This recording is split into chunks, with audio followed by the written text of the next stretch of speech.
There's one thing I've said every week since I got back from my holiday, and that is that this weekend I am going to sleep as much as I possibly can and have a lie-in. Now, it hasn't happened. I know part of the reason that hasn't happened is because I've got 3 young kids, but today is kind of fair play because it was Boo Boo's first birthday. Now, everyone I've said to, it's his first birthday this weekend, we're going to do stuff for his birthday, has said to me the same thing. What on earth do you do for a 1-year-old's birthday? And even though I've done it twice, I was kind of the same mindset. I mean, I think when Lampup was 1 and 2, we spent the birthdays at our house with presents and had a cake in the kitchen, and that's basically it. And Bosco's was the same. So, I mean, that's pretty much what we did today, except Mrs. Sheepdog was amazing. She got banners and balloons and all this sort of stuff and put it all up and put all his presents down so that when he woke up, I mean, the first hour of the day, we'd woken up at like 7 in the morning, and I was just laying there trying to sleep, and by 7:30 he's climbing all over me, hitting me and stuff, so I'm like, I can't really ignore you any much more. Bosco said to me, wish Boo happy birthday, and I was like, oh yeah, happy birthday. Gave him a big hug and that, and then we took him downstairs and opened all his presents. We got him a activity table thing. It's got like a train that goes around the middle and a car that goes around the middle of that, and oddly it's got a piano, which is fine, and then a caterpillar that you extend out and it goes and that's kind of how it works.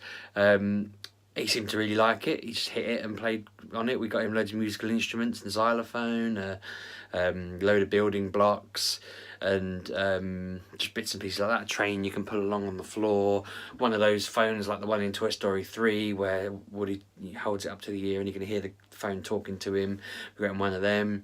And he seems to love it all. One of the problems that I always found with Lampup and Bosco was we'd get them a ton of toys and they wouldn't play with any of them, and they'd just be littered around the house for the rest of time, and that'd be the kind of problem we'd have is, you know, we'd be finding a block or some plastic thing, or there'd be a table in the middle of our house for like a year that they just never played with. So I was nervous that Boo Boo would be the same, but already I think the fact he's got 2 older siblings means that they were showing him. I mean, they were building with the building blocks the second they came out.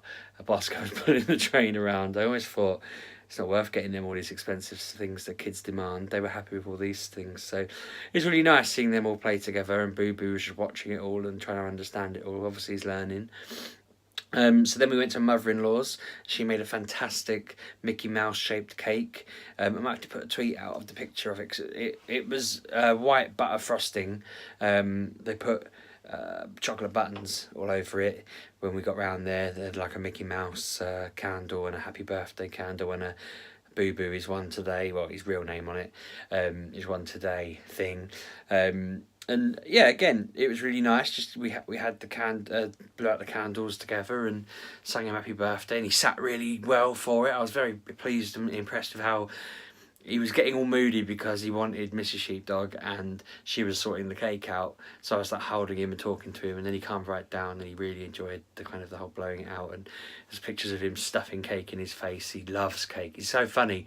He does this thing where he goes and goes nuts as he's eating cake, because it's like, I guess it's the best thing he's ever tasted in his life, you know.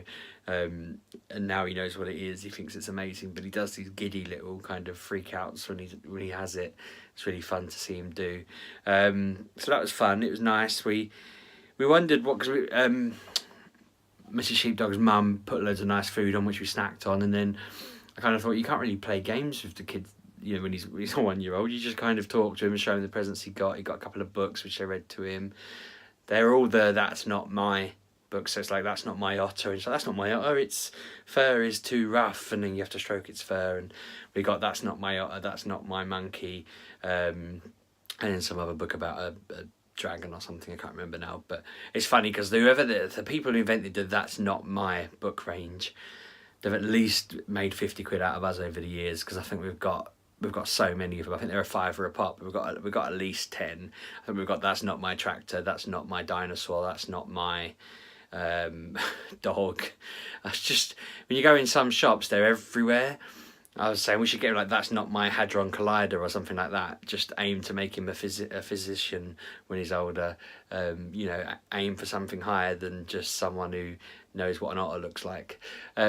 So after that, it was like he should have had a nap, but he didn't because he was high on sugar and all the excitement of the day. But we sat and played Scotland Yard, a board game that I've never played before. But it was great fun. It was like you have one player who plays Mr. X, and the rest of the players, so there's four other players, were detectives. And the idea is that you all have a place on the map. There's like 200 points on the map, and you're all given a place to start, and Mr. X is on the run. And you can either move one place if you're in a taxi, and you can follow orange lines, and pretty much every point has an orange line between it, so you can connect them. You can take the bus, which has a blue line. You can only go down the bus routes, and you can go from one bus route to another bus route. So if there's like 10 gaps, you can go 10 gaps, that kind of thing. Then there's the underground, which goes much further across the map, and it's like a map of London. And again, you can only go on that from one underground station to another underground station. And then we discovered when we played it later on that there was a ferry mode as well, that we hadn't played that version at the point we were playing it. But obviously I volunteered to be Mr. X, so I was the villain on the run. And I didn't know how long the game was going to last, because the idea of the game is you've got to be on the run for 13 rounds. And if you elude the detectives for 13 goes, then you win. The idea is that you have different abilities where every few goes you can disappear, or we played it another way later on where you were invisible the whole time and you only appeared every certain goes. I loved it. I thought it was really fun. I don't know whether there's that much longevity to it once you played it maybe 3 or 4 times, but what basically happened was I just basically caught the bus as far as I could in my first move. Everyone went for me. I went off down in a corner away from them all. I made them think that my plan was to go across the River Thames and dart off into the north, and so they all started preparing for that, and then I just started jumping back a bit. So then they were like, oh no, damn, what's he doing? So then they were all second guessing me. I got to a point where I thought I had a plan. I was going to go like a couple of streets up and round, and Lampup and her nan were zoning in on me. Mrs. Sheepdog was orchestrating the whole thing. Bosco, much to our delight, was just miles up in North London, completely lost. Just basically twiddling his thumbs out in the middle of nowhere. So we were trying to get him to join us closer, or join them closer, to pinning me into a corner. They only had like 3 or 4 goes left. And then Mrs. Sheepdog shouts out, he's obviously going to go to number 121 or whatever it was.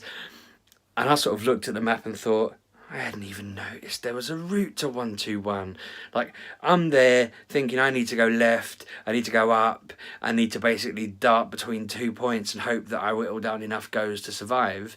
She's just pointed a route completely out of it. She's telling her mum to block me off, and her mum's already had her go. So I just took the route she'd said, and then it was like 1 go left, and none of them could get to me.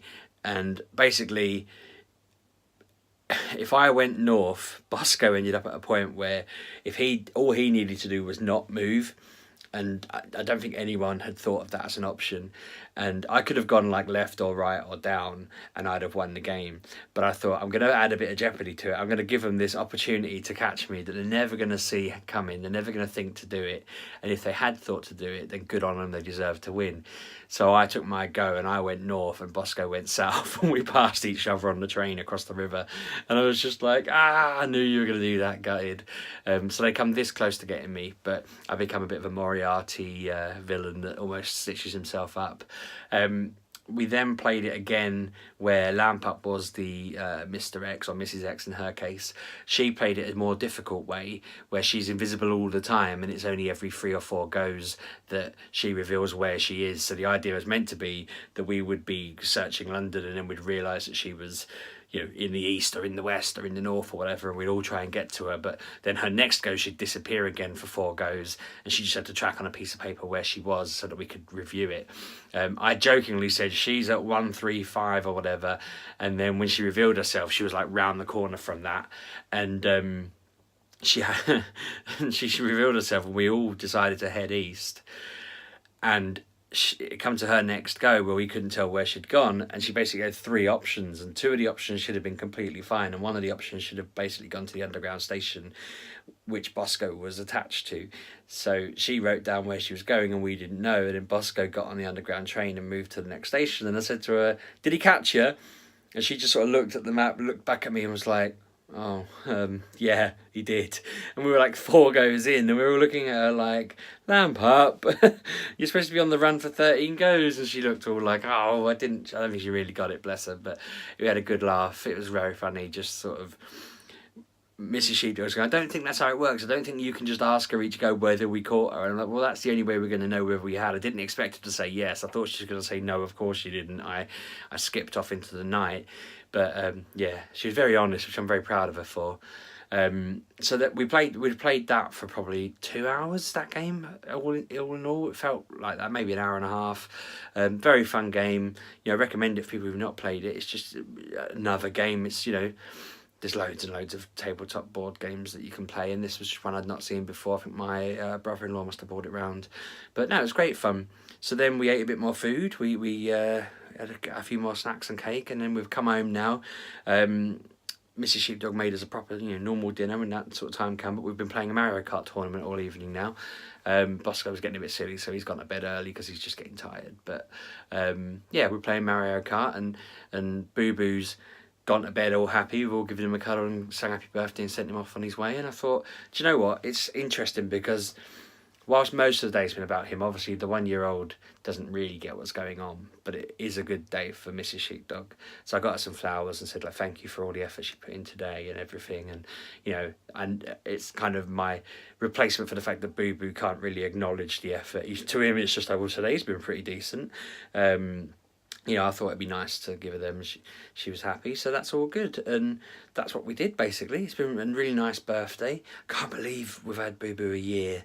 It's gone so quick. I feel like if I don't know, if I didn't know the date, if I had spent all my time going to work and back and getting on with my life like that and didn't really know the time, and you said how long has he been around, I'd have probably said 6 months at best. It doesn't seem that long at all, but equally we can't imagine the world without him anymore.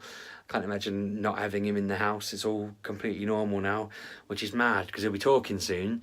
It's weird thinking now that Bosco and Lampup have been talking for, you know, years and years and years and years, and he doesn't talk at all. He just sits and watches and makes noises and roars in my face, and it's like he's by next year he's going to be talking like my niece is, and yeah, he's getting him to shut up.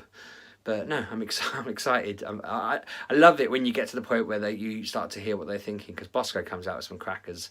He thinks some mad things, and Lampup, now we're at a point where it's just funny hearing how clever she is or what she knows. So it'd be nice seeing what he does, and what sort of person he is, because at the moment we've realised we keep getting reminders on Facebook and stuff like that about when Lampup and Bosco were that age. It comes up saying like 6 years ago today Lampup did this, and it's a picture of her with cake all over her face, and they all look the same.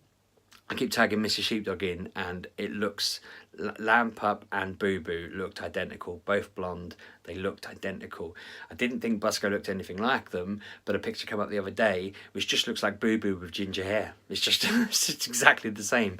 You know, someone come round and said, who's that boy in that picture, because Bosco wasn't old enough, and we were like, no, that's Lampup. That's when she was little. They all just look like clones of each other. I think when they're older, they'll just all look the same, except Lampup will be a female version and Bosco will be a ginger version, and Boo Boo will be the blonde Lampup with short hair and male. It's just mad. They all look so similar.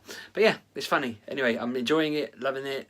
Having a 1-year-old is just mental. I can't believe how quick that's gone, but we all know that, I mean, Lampup's 10 in January, and that's insane too. I'm not going to waffle on about, you know, time flying by. I know that seems to be the theme of my vlog these days, but I can't believe he's 1, and I think we've had a really, really nice family day. We were supposed to be going out tomorrow, but I don't know whether that's happening anymore. I'm trying to hijack the slot to go to somewhere like IKEA, even though that is the it can be hell on earth, especially on a bank holiday weekend. But if we do that, that'd be fun to walk around. Hopefully we'll have a more entertaining day if we can't, if we don't do that. But I don't know what the plan is anymore. We were supposed to go to Wheelgate Park, whatever it's called, in Nottingham or Newark, but it looks like it's going to rain. So whatever, I'll let you know what we do when you see the video. Thanks for watching. Subscribe, like, comment, and yeah, I'll see you tomorrow.